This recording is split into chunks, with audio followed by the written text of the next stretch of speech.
නමස්කාර වේවා බුදුරුවනට සැමදා බුදු හිමි සරණ යමි. නමස්කාර වේවා ධම්රුවනට සැමදා සදහම් සරණ යමි. නමස්කාර වේවා සංඝරුවනට සැමදා මහා සංඝ සරණ යමි. නමස්කාර වේවා තුනුරුවනට සැමදා තිසරණ සරණ යමි. සාදු සාදු සාදු. අප හැම දිනාගේ කල්යාණ මිත්‍ර ගුරු දේවෝත්තම පරම පූජනීය පින්වත් ලොකු ස්වාමීන් වහන්සේ නිදුක්ව නිරෝගව දීර්ඝායුෂ සම්පන්නියම ලබත්වා. සාදු සාදු සාදු. පූජනීය ගරුතර මහා සංඝරත්නයන් අවසරයි. වාසනාවන්ත සදහවත් පින්වතුනි, අපේ ජීවිතවල පින්වතුනි නානා ප්‍රකාර වූ කරදර කංකටොළු දුක්ගිනි එක්ක අපි හැමදෙනාට මේ ජීවිතය ගත කරන්න සිදු වෙලා. එක එක සමාජ තරාතරං වල ජීවත් වෙනවා වෙන්න පුළුවන්. නොයෙක් තැන්වල වාසය කරනවා වෙන්න පුළුවන්. ඒ කොහොම වුණත් මේ මිනිස්යාගේ ජීවිතේට නොයෙක් ආකාරයෙන් කංකටොළු ඒ අවස්ථාවල පැන නගිනවා. ඒ කංකටොළු පැන නගිනකොට අපි කොයි කවුරුත් තනි තනියෙන් ඒ කංකටොළු වලට මුහුණ දෙන්න සිද්ධ වෙනවා. ඒ හැම කංකටොළුවක්ම අපේ ජීවිතෙත් එක්ක එකතු වෙනවා. ඒ හැම කංකටොළුවකම කොටස්කාරයෙක් බවට අපි පත් වෙනවා. මේ ඔක්කොම මොකක් නිසාද?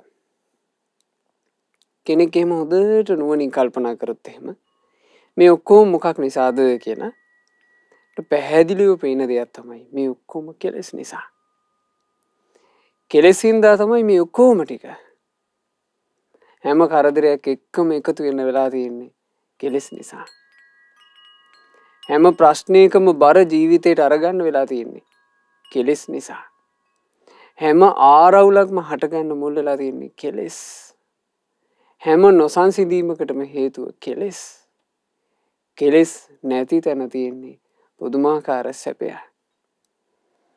ඒ නිසා පින්වතුනි, අපි මේ ධර්මයන් අහද්දී නිකලෙස් වූ භාග්‍යවත් බුදුරජාණන් වහන්සේ දේශනා කරපු ඒ නිකලෙස් රහතුන් දේශනා කරපු මේ දහම අහද්දී ඒ කෙලෙස් නැති ජීවිතවලටම ආසාව ඇති කරගන්න ඕන. කෙලෙස් නැතිකම කොයිතරම්නම් සැපයක්ද? කෙලෙස් නිසා තියෙන්නේ කොයිතරම්නම් අර්බුදයක්ද?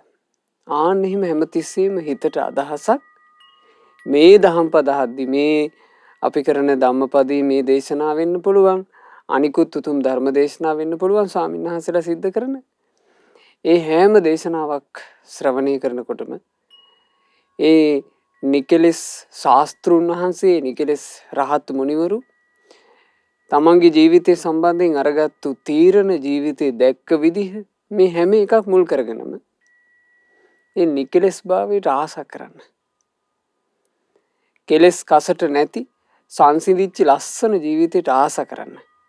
ඒක අපිට හරි උපකාරයි අපේ ජීවිතේට. ඉතින් අද දවසේ තෙබඳු ධර්මයක් තමයි අපි මේ ශ්‍රවණය කරන්නේ. බුදුරජාන් වහන්සේ නිසා, බුදුරජාන් වහන්සේගේ ශාසනය නිසා නොයෙක් තරම් වල හිටපු මිනිස්සයෝ සැපයටම පත් වෙච්ච හැටි. සැපය කියලා කියන්නේ හැබෑ සැපය. අද දේශනාවට දායකත්වයෙන් දරනු ලබන්නේ දකුණු කොරියාවේ සේවයෙන් යුතු පින්වත් W.A. මංජුල සමිත් කුමාර ජයවර්ධන මහත්මයා. වැලිහිඳ කැප්පිටිවලානේ පදිංචිව සිට 2013 දෙවනි මාසේ 14 වෙනි දින මිය පරලෝ යන්ට යෙදුනා වූ පින්වත් එච්.ඒ. සුමනාවතී ජයවර්ධන මෑණියන් හට මේ සියලුම පින්පෙත් අනුමෝදන්ව මෑණියන්ගේ පරලෝ ජීවිතේ ඒකාන්ත වශයෙන්ම සුඛී සුවපත් භාවයට පත්වෙත්වා කියන අදහසිනුයි අද මේ උතුම් ධර්ම දාණය මේ විදිහට සිද්ධ කරන්නේ. පින්වතුනි, නිකලෙස් මහා රහතුන්ගේ ජීවිත ගැන කල්පනා කරනකොට ඒ ජීවිතවල අසිරිය පුදුම සහගත බව කල්පනා කරනකොට ඒ සිදුවීම් අතරේ අතීතේ රහතුන් වැඩ හිටපු යුගයේ සිද්ධ වෙච්ච සිදුවීම් අතරේ හරි පුදුම සහගත සිද්ධියක් තමයි උප්පලවන්නා අරහත් උත්තමාවියගේ සිදුවීම.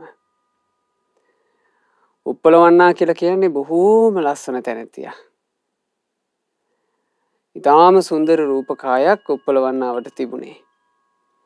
මේ සුන්දර රූපකාය නිසාම උප්පලවන්නා ලබා ගැනීම පිණිස පොරකාපු තරුණයන්ගෙන් නොයෙක් තාඩන පීඩන පවා උප්පලවන්නාගේ පියාට නොයෙක් අවස්ථාවලදී ලැබිලා තියෙනවා. අවසානයේ කොහොම හරි උප්පලවන්නා විවාහයකට එළඹෙන්නේ නැතුව මේ ගෞතම බුද්ධ ශාසනය පැවිදි වෙන්න තීරණය කළානේ. ඇය නුවණැති, ලස්සන විතරක් නෙමෙයි තිබුණේ, ඇය හරි නුවණැති. නුවණ නිසා බුදුරජාන් වහන්සේගේ ධර්මය ශ්‍රවණය කරනකොට ඇයට මේ කාමයන්ගේ ඇත්ත ස්වභාවය ප්‍රකට වුණා. ඇය තීරණය කළා මේ හැමදේම අත්හැරලා කාම ලෝකෙට ඇති සියලු බන්ධන අත්හැරලා, ග්‍රහ බන්ධන අත්හැරලා මහාන වෙන්න ඕන කියලා. ඉතින් ඒ පියාත් අවසරය දුන්නා.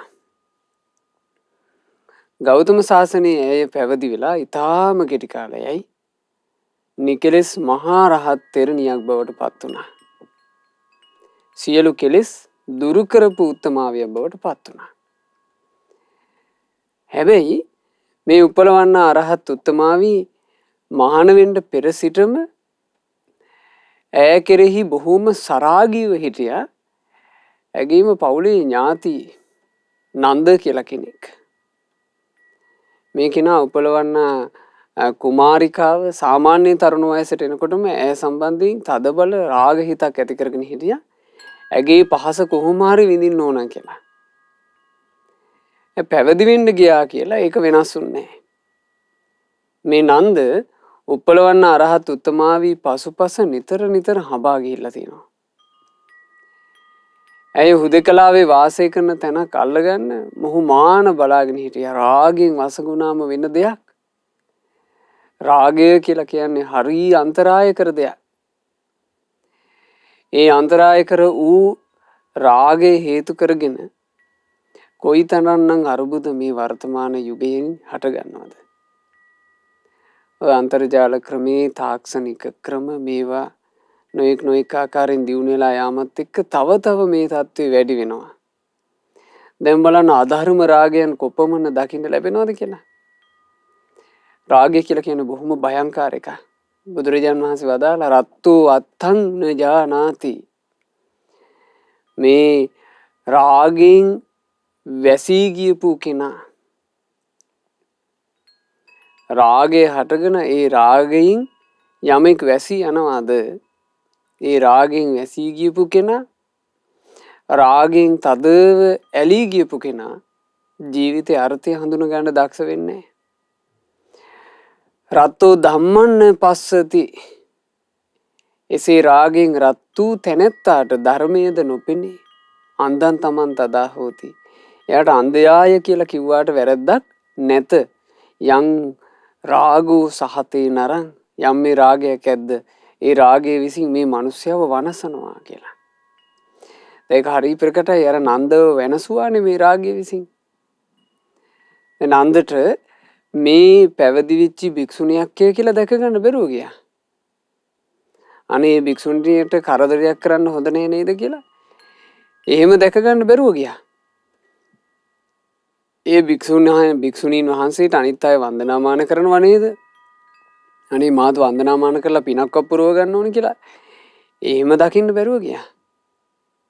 සම්පූර්ණ එයගේ අංගපසංග දේශ බල රාග හිතුවිලිම මතු කර ගනිමින් වාසය කළා.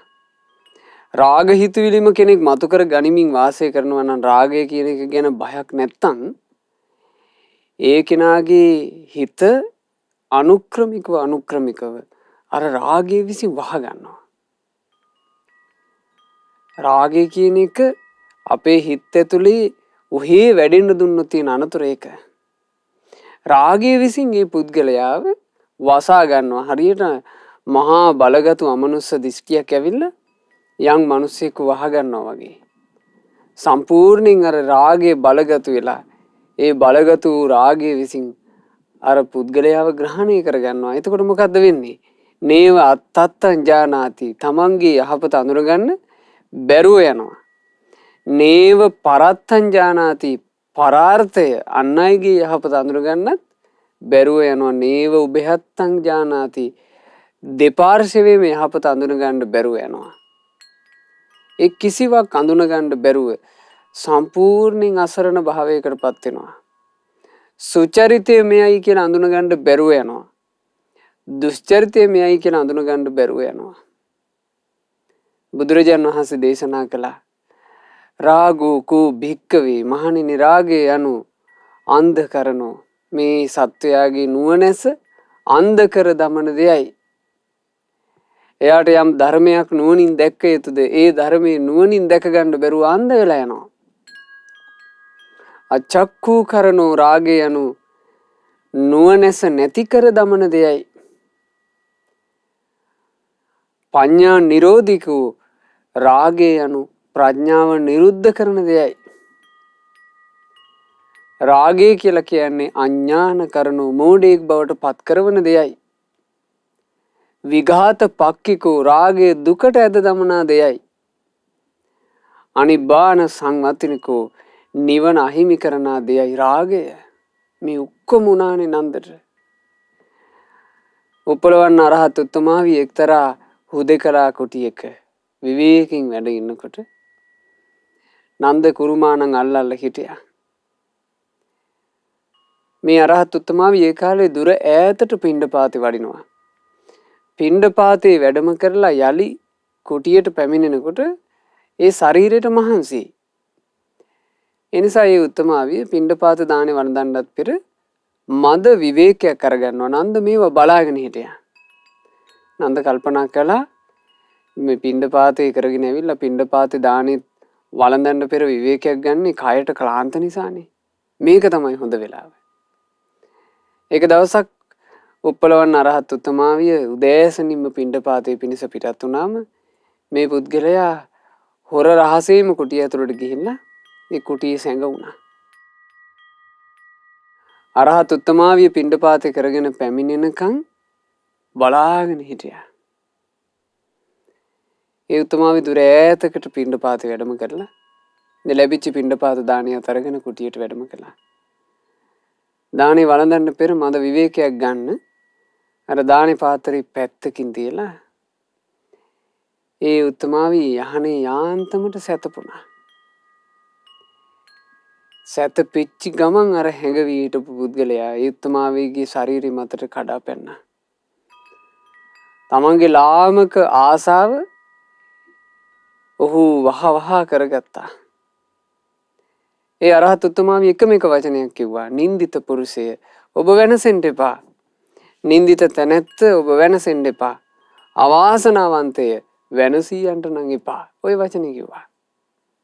ඒ වචනේ කියද්දීත් ඔහු තමන්ගේ ලාමක ආසාව ඉෂ්ට කරගෙන මහා ලොකු දෙයක් කරගත්ත කෙනෙක් වගේ හිනහ වෙවි දොර විවර කරගෙන කුටියෙන් එළියට පය තබනකොටම පරම්පරාවෙන් උරුම කරගත්ත රක්ත වර්ණ සේලයක් පැමිණිලා ඒ සේලේ විසින් යම් පුරුෂයෙක් වහගන්නවා වගේ අවීචයෙන් ගිනිදල් නැගුණේ. අවීචයේ ගින්දර ගොඩට ඇවිල්ලා මහ පොළොව දෙබෑ කරගෙන ඇදගෙන ගියා. මේ වෙනකොටත් ඒ නන්ද කියලා කියන්නේ නිරේ අතිශය බිහිසුණු අයුරින් පැහැෙන කෙනෙක්. බලන්න ලැබිච්ච අවස්ථාව අහිමිලා ගියපු හැටි රාගය නිසා.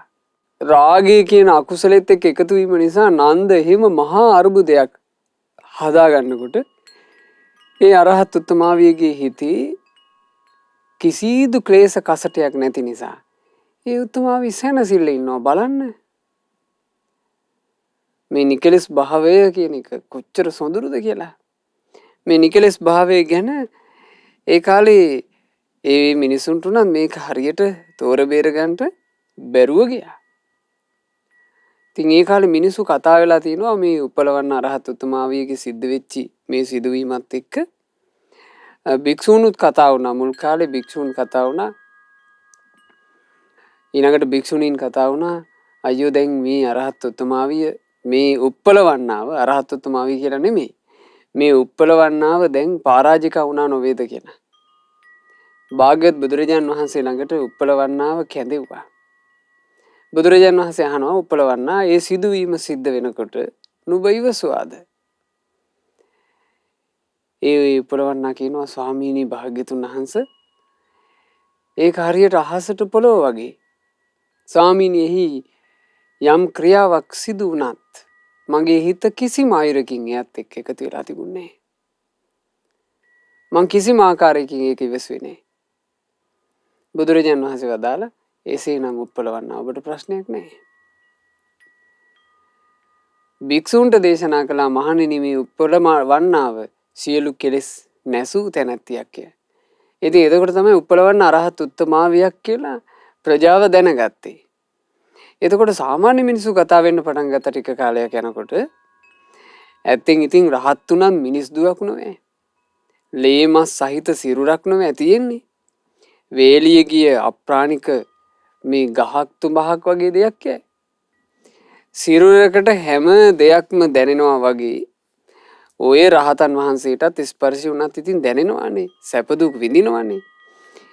ඒ හින්දා ඉතින් රහතන් වහන්සේලා පවා කාම සේවනයේ සතුටින් කරනවා ඇති කියලායි අපිට නම් හිතෙන්නේ. එහෙම නොවෙන්න විදිහක් නැහැනේ. ඕනෝම කතා වෙන්න පටන් ගත්තා. නිකලස් ජීවිතයක් සම්බන්ධයෙන් කෙලස් සහිත මිනිස්සු කතා වෙනකොට නිකලස් ජීවිතයක් ගැන කෙලස් සහිත මිනිස්සු හිතනකොට ඒ මිනිස්සුන්ට හිතුණා ඉතින් රහතන් වහන්සේලාත් ඒක වින්දනයක් කරනවා ඇති. ඒව නැතුව මේ රහතන් වහන්සේ නමක් කොහොමද වෙනස් වෙන්නේ? ඒ රහතන් වහන්සේටත් තියෙන්නේ අපට වගේ ලේමස් තියෙන ශරීරයක් නොවේ. දැන් මෙහෙම හිතනවා. ඇයි?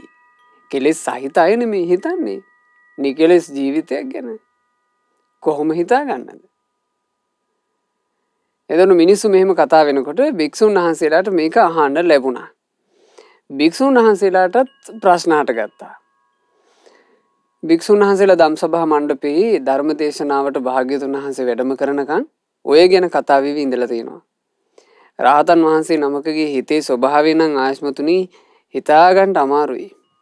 මේ මහා ජනයා කතා වෙන මේ කතාවේ සත්‍යයක් තියනවා දූ මන්දා කියලා හිතෙනවා.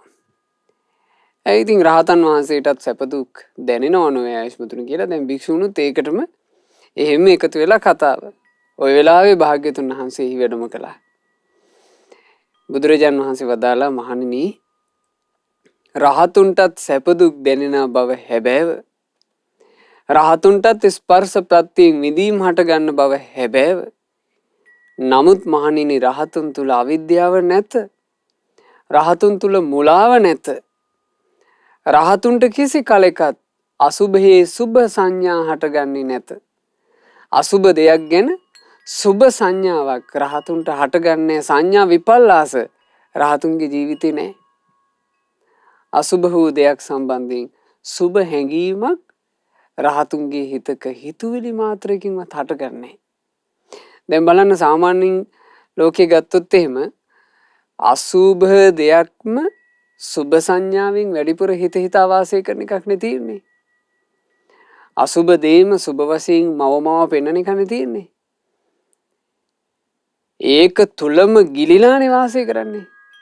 දැන් අපි ගත්තොත් එහෙම ගොඩාක් දියුණු රටවල කිව්වත් අපිට දකින්න ලැබෙන්නේ මේ අසුභයක සුභ වශයෙන් වර්ණනා කෙරෙල්ලක්ම විතරයි නේද? දියුණු සමාජ මට්ටම් කිව්වත් ඒකම විතරයි දකින්න ලැබෙන්නේ. ඉන් එහා දෙයක් නෑ. රහතන් වහන්සේ නමකගේ හිතේ ස්වභාවය මොකද්ද? මොහතකටවත් අසුභතේ සම්බන්ධයෙන් සුභ සංඥා හටගන්නේ නැත. මොහතකටවත් අනිත්‍ය නিত্য සංඥා හටගන්නේ නැත. මේ අනිත්‍ය වූ වෙනස් වෙලා යන නැසී යන දේවල් ගැන නිත්‍ය සංඥා රහතුන්ගේ හිතේ හටගන්නේ. අනාත්ම දේ සම්බන්ධයෙන් ආත්ම සංඥා රහතුන්ගේ හිතේ කිසි කලකත් හටගන්නේ නැත. මහණෙනි, දුක් දේ සම්බන්ධයෙන් සැප සංඥා රහතුන්ගේ හිතේ මොහොතක්වත් හටගන්නේ නැත. මොනම අයුරකින්වත් තෘෂ්ණාවක් රහතුන්ගේ හිතේ හටගන්නේ නැත කියලා බුදුරජාන් වහන්සේ වදාළා. ඒ නිසා මහණෙනි, ඔය සිද්ධිය සම්බන්ධයෙන් රහතුන්ගේ හිත ගැන ඔබ මෙහෙම තේරුම් ගන්නට. වස්තුකාම ක්ලේශකාම කිසි දෙයකට රහතුන්ගේ සිත සම්බන්ධ වෙන්නේ. කාම සැපය සිතින් පිළිගන්නේ නැහැ. සිතින් ඉවසන්නේ නැහැ. නිකලෙස් අමෘත නිවනේ සැපේ විඳපු ඒ රහතුන් මේ කාම සැපේ කියන අසුචි සැපයකට කොහොමනම් ආස කරන්නද? ඒක මේ වගේ දෙයක්. නෙළුම් පතක වැටිච්ච දිය බිඳුව එයට උරාගන්නේ නැතුව පහළට රූරා වැටෙනවා වගේ. රහතන් වහන්සේගේ හිතේ කෙලෙස් පිහිටන්නේ නැත. ඉදිකටු තුඩක අබෑටයක් රඳවන්න බැහැ වගේ. අබෑටේ රඳවන්න උත්සාහ කරනකොට ඇදගෙන වැටෙනවා වගේ. රහතුන්ගේ හිතේ කාම සංකල්පනාව රැඳෙන්නේ නැත. හරි ලස්සනයි. සංඝං සරණං ගච්ඡාමි කියලා අපි සරණ ගියපු මේ මහා සංගරුවනේ රහතුන් ගැන සිත් පහදවා ගන්න කොයිතරම් වටිනවද මේ සොඳුරු දහම් පදය. ඉතින් බුදුරජාණන් වහන්සේ මේ සිදුවීම ආරම්භය එදා භික්ෂූන් ඉදිරියේ බොහෝම ලස්සන ගාථා රත්නයක් මధుර මනෝහර ස්වරයෙන් දේශනා කළා. ඒ ගාථාව පින්වතුන්ලාට තිරේ දර්ශනය වෙනවා. අපි මේ ගාථාව සජ්ජායනා කරමු.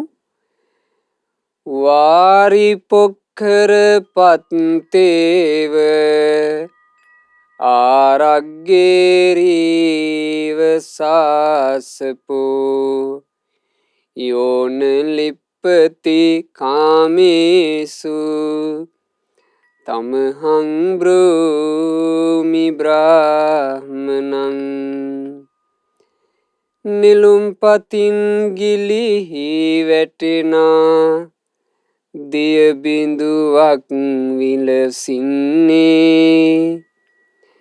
ඉදිකටු තුඩ මත නොරැඳී වැටෙනා අබ ඇටයක් විලසින්නේ රහත් මුනි දුලොව කිසි කාමයකට කිසි අයුරින් නොඇලෙන්නේ එබඳු රහත් මුනිවරයා හට මම බමුණායයි පවසන්නේ. රහතන් වහන්සේගේ සිත හරියට නෙළුම් කොළයක් වගේ.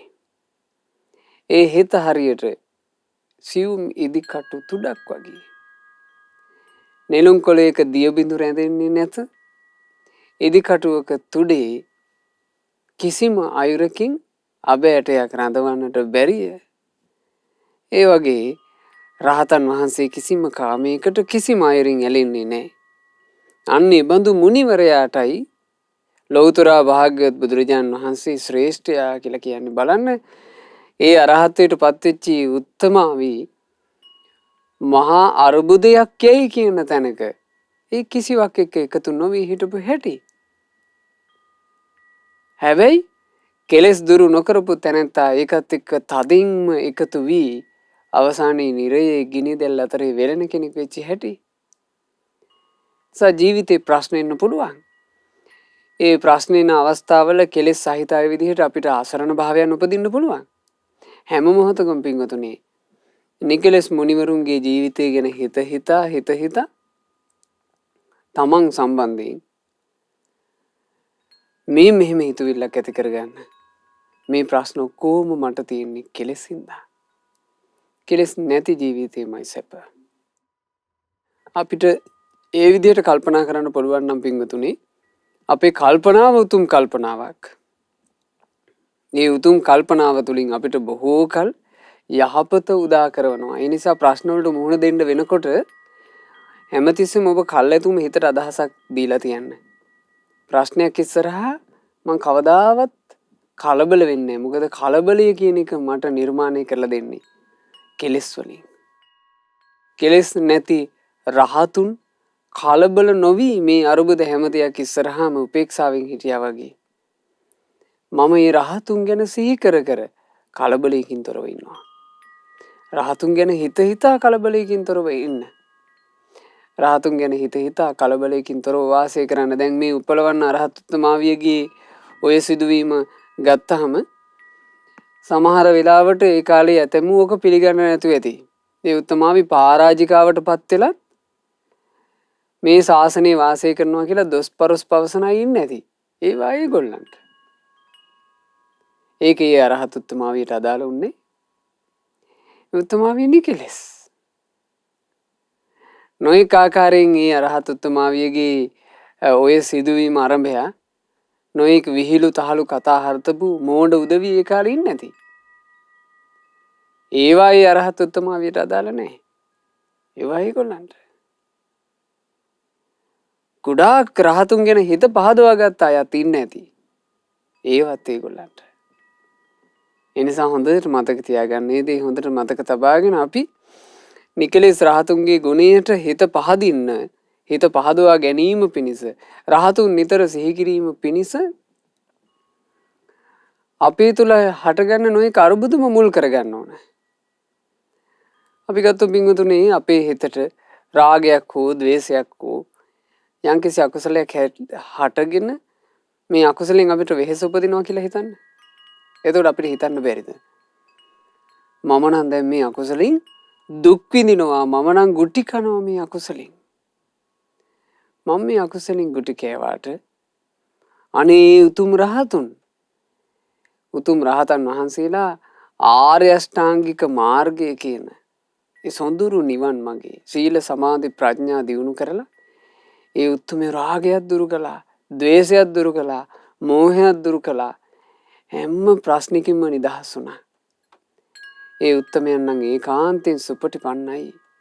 අහම් එහෙම හිතනවනම් එයාට ප්‍රශ්නයක් තිබ්බට ප්‍රශ්නේ මුල් කරගෙන එයා කරන්නේ සංඝයාගේ ගුණ හිතීමයි. ඒ උතුමන් නිවීම කරා වැඩම කළේ ආර්ය අෂ්ටාංගික මාර්ගයේ ඒකාන්තයෙන් උජුපටිපන්නයි. ඒ මාර්ගයේ වැඩම කරලා කෙලෙස් බන්ධන ඔක්කොම දුරු කරගෙන සැනසෙල්ලටපත් උනානේ. ඒකාන්තයෙන් ඥායපටිපන්නයි. ඒ සැනසෙල්ල ඒ උතුමන් අපට දායාද කළානේ ධර්ම දේශනා කරමින්. සාමීචි පටිපන්නයි. අනේ උතුමන්ට දුර ඉඳලා උනත් දානේ අරගෙන ගිහින් පූජා කරන්න සුදුසුයි ආහුණේයයි. ආගන්තුකව වැඩම කරොත් දානෙන් පූජා කරන්න සුදුසුයි, සත්කාර කරන්න සුදුසුයි, පාහුණේයයි. පින් සලකාගෙන දම් පුදන්න සුදුසුයි ඒ උතුමන් දක්ඛිනේයයි. ආත් එකතු කරලා සාදු සාදු කියලා ඇඟිලි බැඳලා වන්දනා කරන්න සුදුසුයි, අංජලි කරණීයයි. ලෝකේ උතුම් පින්කෙත ඒ රහතුන්, ලෝකේ උතුම් පින්කෙත ඒ සංගරුවනයි කියලා අපි නිතර සිහි කරනවා නම් අපිට අර ප්‍රශ්න අතරේ වුණත් පින්වතුනි විශාල සැනසෙල්ලකින් වාසය කරන්න පුළුවන්කම තියෙනවා. දැන් බලන්න මේ කාලේ තවත් සිද්ධියක් වුණා මෙහෙම. සෙවන් නුවර එක බ්‍රාහමණයෙක් ළඟ 16කගේ කුසින් උපන්න පුතෙක් හිටියා. අම්මා 16ක් නිතා පුතාත් 16ක් බවට පත් වුණා. ඉතින් තරුණ වයසේම මෙයා 16. කිසි නිදහසක් නැහැ. මේ සාමාන්‍ය මේ දාස භාවය කියන එකේ තියෙන්නේ මැරෙන කල්ම ස්වාමි පුරුෂයාට බැල මෙහෙ කරගෙන එහෙම වාසය කරන්න වෙනවා. ඉතින් 16 මේ තරුණ වයසට එනකොට මේ දාස භාවය නිසා තමන් මහා කරදරයක පටලවිච්ච බව තේරුම් ගත්තා. ගෙදරින් පැන්නා. ගෙදරින් පැනලා උන්න ඇවිද යනකොට භික්ෂුන් වහන්සේලා දැක ගන්න ලැබුණා. දැක ගමන් හිතුණා අනේ මේ මමනේ මේ කොටු වෙලා ඉන්නේ මේ උත්තමයන් වහන්සේලා කොච්චර නිදහසේ ඉන්නවද? මේ තමන් 16 කියලා එහෙම හෙලිදරව්වක් කරන්නේ නැතුව භික්ෂුන් සම්මුඛේ මහාන වුණා. මහාන වුණේ මේ මහා පින්වන්තයෙක් ඊටාම කෙටි කලකින් රහතන් වහන්සේ නමක් බවට පත් වුණා. එතකොට මේ බ්‍රාහමණයාට ආරංචිය ලැබුණා තමන්ගේ නිවසින් පැනලා ගියපු තරුණ දාසයා ආන දැන් භික්ෂුන් අතරේ මහාන වෙලා ඉන්නවාලු කියලා. ඉතින් එතකොට මේ භික්ෂුන් ගැන විපරමින් මේ බ්‍රාහ්මණයා වාසය කරනවා ওই කාලේ. දවසක් මේ උතුම් රහතන් වහන්සේ භාග්‍යතුන් වහන්සේත් සමග සවැත් නුවර පිණ්ඩපාතේ වැඩම කළා. ඉදාර බ්‍රාහ්මණයාට එකපාර පාරදි දැක ගන්න ලැබුණා. බුදුරජාන් වහන්සේට මේ පසුපසින් මේ තමන්ගේ 16 ඒ කාලේ 16 පැමිණෙන අඳුන ගත්තා. මොහු ඉක්මනාට ගිහිල්ලා අර භික්ෂුන් වහන්සේගේ සිවුරෙන් අල්ලගත්තා. සිවුරෙන් අල්ලලා ඇදගෙන කිව්වා දැන් යන් ගෙදර කිව්වා. එතකොට භාග්‍යතුන් වහන්සේ අර බ්‍රාහ්මණයන්ගෙන් අහනවා බ්‍රාහ්මණය ඇයි මේ? බවත් ගෞතමීනි මේ ඉන්නේ මාගේ 16. ගෙදරින් හොරින් පැනලා ගියේ මේ පුද්ගලයා. මං දැන් සෑහෙන කාලයක් මේ පුද්ගලයාව අල්ලගන්න බලාගෙන හිටියා. ඕන් දැන් තමයි අහුනේ කිව්වා. බුදුරජාණන් වහන්සේ වදාලා බ්‍රාහ්මණය ඒ වුණාට දැන් මොහු බර බහා තැබූ කෙනෙක් නේ කිව්වා. ඒ කිව්ව ගමන් අර බ්‍රාහ්මණයාට ලොකු කම්පාවක් හටගත්තා. ඉක්මනට සිවුර අතෑරියා. නලල රැල්ලේ නංවාගෙන ඇස් දෙක ලොකු කරගෙන කල්පනා කළා බර බහා තැබුවා කියලා කියන්නේ හරි බරපතල කතාවක් නේ.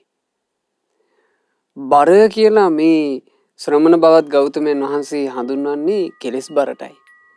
කෙලෙස් බර බැහැර කරලා. හප්පේ කෙලෙස් බර බැහැර කළා කියලා කියන්නේ මේ රහතන් වහන්සේ නමක් නෙවෙයි. එහෙම කියලා මොහුට දැන් එකපාර අදාහ ගන්න අමාරුයි.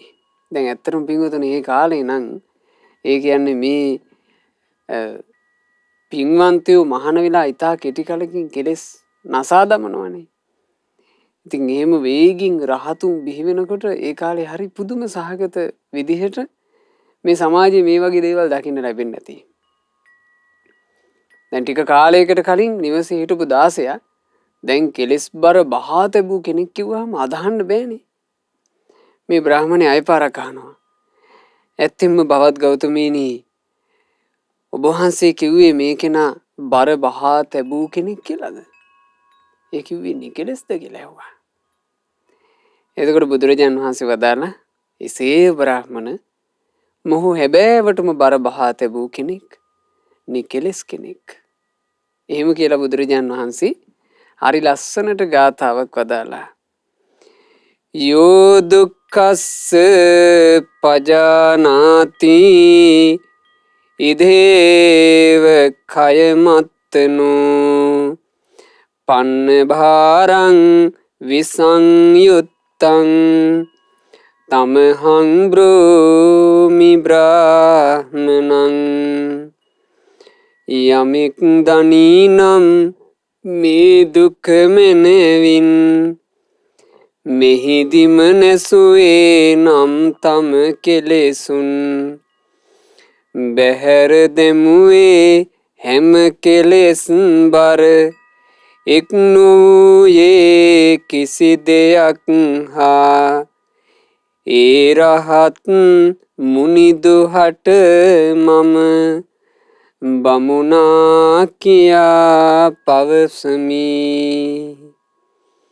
ඉතින් බුදුරජාණන් වහන්සේ මෙහිම දේශනා කරනකොට අර බ්‍රාහ්මණයාගේ හිත ගොඩාක් පැහැදුනා. ඒ බලන්න එහි තියෙන්නේ මොකද්ද? යෝ දුක්ඛස්ස පජානාති යම් කෙනෙක් දුක මනාකොට අඳුනාගෙන ඉදේව කය මත්තනෝ දුක හටගන්න හේතු වෙන සියලුම ක්ලේශයන් මේ ජීවිතේම ෂය කරලා දැම්මා නම් නසා දැම්මා නම් දුක හටගන්න හේතු වෙන ක්ලේශ කියලා කියන්නේ මොනවද? සංසාරයට බැඳලා තබන සංයෝජන ධර්ම. සංයෝජන වලින් තමයි මේ ඔක්කොම දුක නිර්මාණය කර දෙන්නේ. සක්කාය දිට්ඨිය, විචිකිච්ඡාව, සීලබ්බත පරාමාසය, කාම රාගය, පටිඝය, රූප රාගය, අරූප රාගය, මානය, උද්ධච්චය, අවිද්‍යාව කියන මේ දස සංයෝජන වලින් බැඳිලා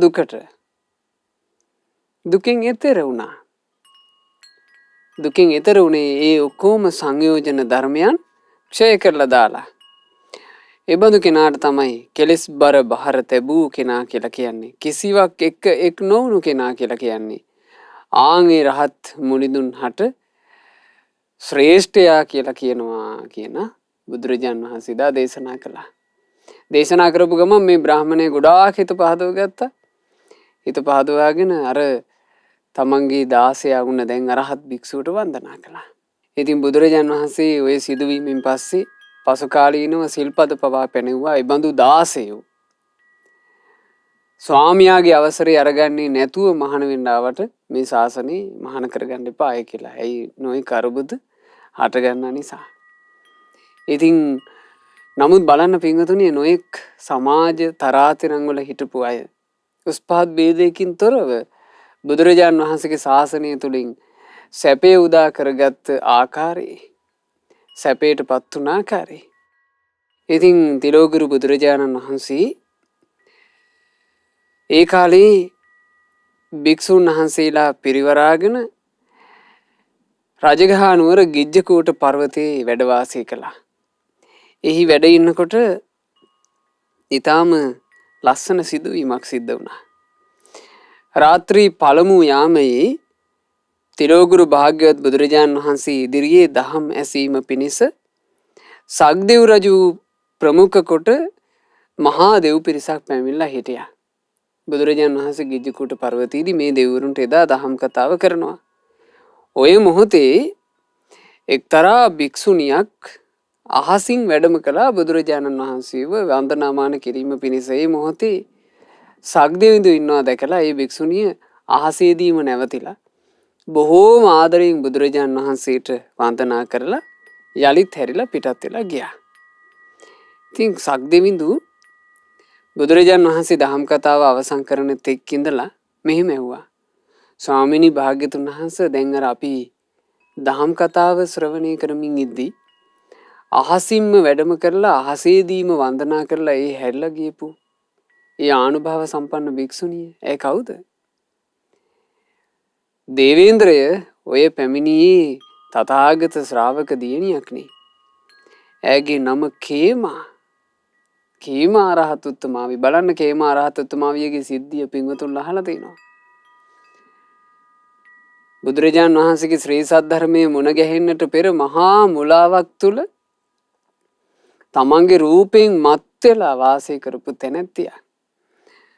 ඇයට අහන්න ලැබිලා තිබුණා කතාවක් බුදුරජාණන් වහන්සේ රූපයේ දොස්ම කියනවාය කියලා.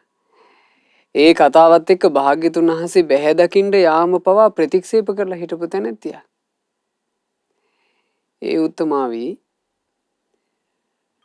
අපේ බිම්බිසාර මහා රජුරුවන්ගේ උපායක් නිසා රජගහ නුවර වේළුවනාරාමේ සිරි නරඹන්ට යන්න කැමති වුණා. වේළුවනාරාමයේ ඇතුළට ගිහිල්ලා සිරි නරඹමින් ඉද්දී බුදුරජාන් වහන්සේ බැහැ නොදක ඇය හීන් සීරුවේ එළියට එන්න හදනකොට සේවකව කිව්වා රාජ අනක් තියනවා දේවියනි. ඇතුළට ආවා නම් මේ වේළුවනාරාමයේ අනිවාර්යෙන් බුදුරජාන් වහන්සේ බැහැ දැක යා යුතුයි. ඉතින් අකවැමැත්තින් බුදුරජාණන් වහන්සේ ළඟට ඇයව එකතු කරගෙන යනවා. එකතු කරගෙන යද්දී ඇයට දකින්න ලැබුණා බුදුරජාණන් වහන්සේ ඈ කෙරෙහිම අනුකම්පාවෙන් කරන ලද අසිරිමත් වූ එරදිහක්.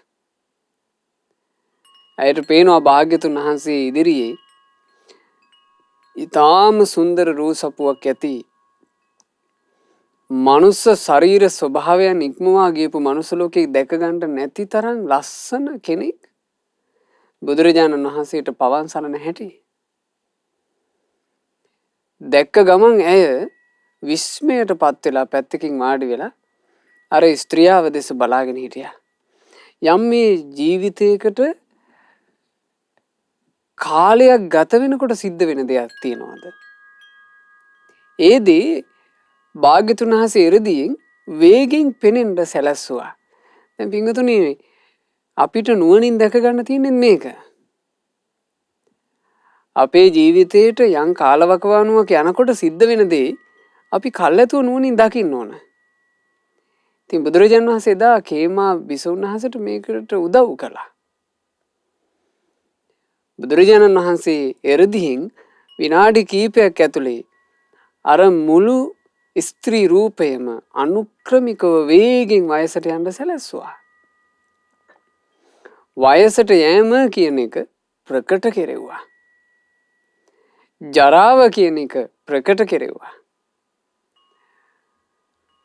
කේමා බිසෝන් වහන්සේ මේක බලාගෙන ඉන්නකොට තමන්ගේ රූපේ සම්බන්ධයෙන් තේරුම් ගත්තා ඇත්ත නොවේ. මේකනේ සිද්ධ වෙන දේ. රජ දුවක් වුණත් මටත් උරුම මේකමනේ. කොච්චර ලස්සන වරලසක් තිබුණත් මටත් උරුම මේකමනේ. කොච්චර ලස්සන ඇස් තිබුණත් මටත් උරුම මේකමනේ. මගේ චවිවර්ණේ කොච්චර ලස්සන වුණත් මටත් උරුම මේකනේ. දැන් මෙහෙම එකක් ගානේ හිතුවා. අර වගේ සුන්දර රෝසපුවක් ඇති තැනැත්තියටත් මේක නම් උනේ මටත් එච්චරයි. බුදුරජාණන් වහන්සේ මේ එරුදි අවසන් කරාට පස්සේ ඇවිල්ලා හිටියා ස්වාමීනි ආරලි මට රාජමාලිගාවට යන්න උවමනාවක් නැහැ. තථාගතයන් වහන්සේ සමීපේ මට පැවිදි උපසම්පදාව ලැබේවා. බුදුරජාණන් වහන්සේගේ ශාසනයේ පැවිදි උපසම්පදාව ලැබලා අරහත් උත්තමාවියක් බවට පත් වුණා. ඒ අරහත් උත්තමාවිය තමයි ඔය වැඩම කළේ කිව්වා. ඇගේ නම කේමා. දේවේන්ද්‍රය ඈ මහා ප්‍රඥාවෙන් යුක්තයි. මේ බුද්ධ ශාසනයේ භික්ෂුණී සංඝයා අතරේ ප්‍රඥාවෙන් අග්‍රේසර තැනැත්තිය කේමා අරහත් උත්තමාවිය. මඟ නොමඟ දෙක තෝරා දෙන්න ඈ ඊටාම දක්ෂයි. බලන්න මේ බුද්ධ ශාසනය හමු වෙන්න කලින් මඟ නොමඟ Tamanට අඳුන ගන්න බැරුව ආකූල වෙලා හිටපු කෙනෙක්. බුද්ධ ශාසනය මුණ ගැහුණාට පස්සේ අන් අයටත් මඟ නොමඟ පෙන්වා දෙන්න අතිශයින්ම දක්ෂ තැනැත්ති බවට පත් වුණා බුදුරජාන් වහන්සේ. ඒ කේමා රහත් උත්තමාවිය ආරම්භය මෙන්න මේ ලස්සන ගාථාව මధుර මනෝහර ස්වරයෙන් දේශනා කළා.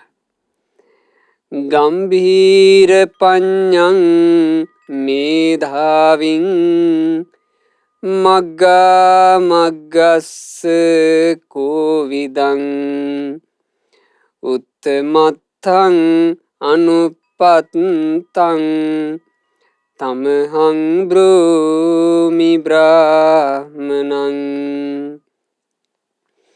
ගැඹුරු නුවණින් යුතුව සිටිනා මග නොමග මැනවින්ම හඳුනා උතුම් අරුතට පැමිණ සිටිනා රහත් මග ඵල ලබා සිටිනා අයෙක් වෙයි නම් සසුනේ රැඳෙනා ඔහුට පවසමි බමුණු ලෙසිනා. ඔන්න ඔය විදිහටයි බුදුරජාන් වහන්සේ බ්‍රාහ්මණයා ශ්‍රේෂ්ඨයා හැඳින්වුවේ. ගම්භීර පඤ්ඤං ගැඹුරු ප්‍රඥාවකින් යුක්ත නම් හොඳ නුවණකින් යුක්ත නම් මග නොමග මනවින් දකින කෙනෙක් නම් උත්තමාර්ථය වන අමා නිවනේ සැනසීමට පත් වෙලා නම් ඉන්නේ. ඒ බඳු කෙනාටයි මේ සම්බුදු සසුනේ ශ්‍රේෂ්ඨයා කියලා කියන්නේ. ඇත්තෙම පින්වතුනි ඒ තමයි ශ්‍රේෂ්ඨයෝ. මේ ජීවිතය තුළ තමන්ගේ දුක්ඛං කටළු සියල්ල සංසිඳුවාගෙන කෙලෙස් දුරු කරලා හරියට නිලුම් පතක් බඳු හිත් උපදවාගෙන ඉදිකටු තුඩක් වගේ හිත් උපදවාගෙන බර බහා තැබූ ඒ උත්තමයෝ තමයි ශ්‍රේෂ්ඨයෝ. ඔය ශ්‍රේෂ්ඨයන්ගේ ජීවිත කතා ඒ ශ්‍රේෂ්ඨයන්ගේ චරිත කතා අහන අපිට මේ දේවල් ගැන හිත පහදවා ගැනීම අපේ ජීවිතේත් යම් දවසක ශ්‍රේෂ්ඨත්වයට පත් කරගන්න ඒකාන්ත වශයෙන් හේතු වෙනවාමයි. ඉතින් ඒ නිසා හොඳට හිත පහදව ගන්න. තමන්ගේ ජීවිතේට කරදර කංකටොළු එනකොට මේ ශ්‍රේෂ්ඨයෝ ගැන සිහි කරන්න. සිහි කරලා තමන්ගේ හිතට විශාල ශක්තියක් අරගන්න. ඒ ශක්තියෙන් යුක්තව ජීවිතයට මුහුණ දෙන එක පින්වතුනි අපිට බොහෝ කල යහපත පිණිසම හේතු වෙන දෙයක් බවට පත් වෙනවා. ඒ නිසා අපි හැමදෙනාට ගෞතම සාසනය මුණ ගැහිච්ච මොහොතේ මේ ශාසන ප්‍රතිලාභය මුල් කරගෙන ජීවිතයට පිහිටක් පිළිසරණක් රැකවරණයක් සලසා ගන්න වාසනාව ලැබේවා. සාදු සාදු සාදු. රැස් කළා වූ සියලුම පුණ්‍ය ධර්මයෝ සියලු දෙවියෝ සතුටින් අනුමෝදන් වෙත්වා. පින් අනුමෝදන් වන දෙවිවරු දිව්‍ය සැපයෙන් දිව්‍ය ආශ්චර්යයෙන් වැඩෙත්වා. දෙවියන්ගේ නිරන්තර රැකවරණ අප හැම දිනාට දෙවියෝ සලසා දෙත්වා. දෙවියෝද සංසාර දුකින් අත මිදේවා. සාදු සාදු සාදු. අපගේ ගුරු දේවෝත්තම පරම පූජනීය පින්වත් ලොකු ස්වාමීන් වහන්සේට සියලු පින් අනුමෝදන් වෙලා ගුරු දේවයන් වහන්සේ නිදුක්ව නිරෝගව දීර්ඝායුෂ සම්පන්නියම ලබත්වා ගෞතම සාසනය තුලම උතුම් වූ චතුරාර්ය සත්‍ය ධර්මය පරිපූර්ණ වශයෙන්ම අවබෝධ කරගන්නට වාසනාව ලැබෙත්වා. සාදු සාදු සාදු. රැස්කල මේ උදාරතර පුණ්‍ය ධර්මයන් දකුණු කොරියාවේ සේවයේ නියුතු ඒ පින්වත් W.A. මංජුල සමිත් කුමාර ජයවර්ධන මහත්මයාගේ නමින් 2013 දෙවනි මාසේ 14 වන දින මිය පරලෝ යන්ට යෙදුනා වූ වැලිහිඳ කැප්පිටිවලානේ පදිංචිව සිටි පින්වත් එච්.ඒ. සුමනාවතී ජයවර්ධන මෑණියන් හට සියලුම පුණ්‍ය ධර්මියෝ අනුමෝදන් වෙත්වා අනුමෝදන් වෙත්වා අනුමෝදන් වෙත්වා. 2021 6 වෙනි මාසේ 6 වන දින මිය පරලෝ යන්ට යෙදුණු පින්වත් කේ.එම්. ශාන්ත රණවීර සොහොයුරාටත් මේ සියලුම පින් අනුමෝදන් වෙත්වා. තමන්ගේ නමින් මිය ගියා වූ සියලු ඥාතීන්ට පින් අනුමෝදන්ව ඥාතීන්ගේ පරලෝක ජීවිතය ඒකාන්ත වශයෙන්ම සුඛී සුවපත් භාවයට පත්වෙත්වා. අපගේ ඥාතීන් ඉක්මන් භවයකදීම සංසාර දුකින් අත මිදේවා කියන ප්‍රාර්ථනාවෙන් යුක්තව ඥාතීන්ට පින්පෙත් අනුමෝදනා සිදු කරන්න. රැස්කල සියලු පින් සුජීවත්ව සිටින W.A. ජයවර්ධන පියාණන් හට අනුමෝදන්ව පියාණන්ට සියලු පුණ්‍ය ධර්මයන්ගේ ආශිර්වාදිනුත් තිරුවනේ ආශිර්වාදිනුත් දෙවියන්ගේ ආශිර්වාදිනුත් නිදුක් නිරෝග සුවපත් භාවයේම සැලසෙත්වා. ධර්මාවබෝධයේ පිණිස ඒ පියාණන්ට මේ සියලු පින් හේතු වෙත්වා කියන අදහසින් අපි සෙත් ප්‍රාර්ථනා කරනවා ආශිර්වාද කරනවා. අද ධර්ම දානයන් සිදු කළ දකුණු කොරියාවේ සේවයේ නියුතු පින්වත් W.A. මංජුල සමිත් කුමාර ජයවර්ධන මහත්මයාට අපි විශේෂයෙන් සෙත් ප්‍රාර්ථනා කරනවා. විදේශගතව ඒ ගෙවන ජීවිතයේ කරදර බාධා වලින් තොරව පාප මිත්‍ර ආශ්‍රයන්ට හසු නොවි සාර්ථකව ජීවිතය ගත කරන්න සැනසෙල්ලේ ජීවිත ගත කරන්න එතුමාට වාසනාව ලැබෙත්වා. එතුමාගේ පවුලේ සියලු දෙනාට මේ සියලු පුණ්‍ය ධර්මයන්ගේ ආශිර්වාදයත් රත්නත්‍රයේ ආශිර්වාදයත් දෙවියන්ගේ ආශිර්වාදයත් සැලසিলা නිදුක් නිරෝග සුව ශාන්තිය ලැබේවා. රැකිරක්ෂා ව්‍යාපාර ආදී දියුණුවටපත් වේවා. දූදරු මුණුපුරු මිනිපිරියන්ගේ අධ්‍යාපන කටයුතු ආදී සාර්ථක වෙත්වා. පෙනෙන නොපෙනෙන යම් මේ කරදර බාධා ඇතනම් සියල්ල දුරු වෙත්වා. සුපින්වතුන්ලා සෑම සියලු දෙනාට ශ්‍රද්ධා මාසික ධර්ම දාන සමාජික පින්වතුන්ලාටත් ශ්‍රද්ධා කාර්ය මණ්ඩලයේ සියලු දෙනාටත් ඒ වගේම සුපින්වත් ඔබටත් මේ ගෞතම සාසනය තුල කලන මිතුරු ඇසුරේ සුවසේ ධම්මග දිනු කරගෙන පින් කරගෙන ධර්මාවබෝධ කරන්ට වාසනාව ලැබෙත්වා. හැම දිනාට තෙරුවන් සරණයි. නමෝ බුද්ධාය. මෙවැනි වටිනා ධර්ම දේශනා ශ්‍රවණය කිරීමට ශ්‍රද්ධා ඩේලි YouTube චැනලය සබස්ක්‍රයිබ් කරන්න.